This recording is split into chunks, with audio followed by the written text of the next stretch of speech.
Alternative ending where the wicked co-wife escapes justice and the story becomes even more tragic. The drums of mourning still echoed through the compound, a hollow sound that mingled with the wails of women and the low murmurs of men. The fire that consumed Eo's hut had left nothing but ashes and bone, evidence of a life extinguished before its time. The villagers shook their heads in pity, cursing fate, never suspecting the truth that slithered silently through the heart of the homestead. Under the shadow of the great Iroko tree, the co-wife, Adoni, knelt, her head bowed in a perfect mask of grief. Her wrapper was torn in all the right places, her cheeks streaked with tears she had summoned with the same precision with which she had brewed the poison that took Eo's strength days ago, weakening her for the flames that followed. No one doubted her sorrow, her performance was flawless. When the elders gathered to speak of the tragedy, voices rose against the night wind. The gods are angry, one declared.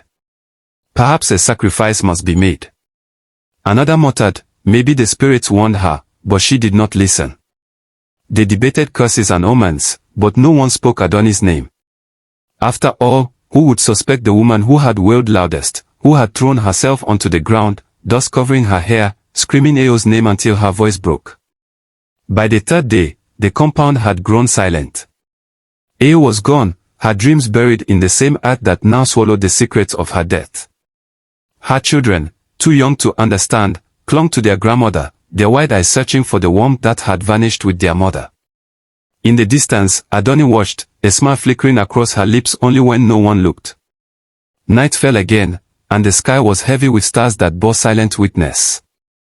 Inside her hut, Adoni poured herself a cup of sweet palm wine, its taste rich with triumph. She thought of how easily it had all fallen into place, how greed had worn the mask of destiny, and how justice, blind and broken, had turned its face away. There would be no punishment, no whispers of guilt, only the slow, inevitable shifting of power.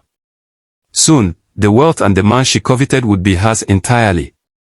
Outside, a lone dog howled, sensing what humans could not, the stench of evil wrapped in silk and smiles.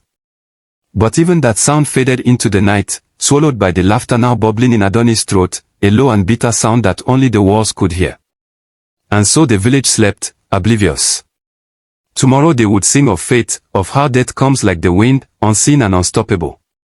None would know the truth, that sometimes the gods are silent, and wickedness wears no chains.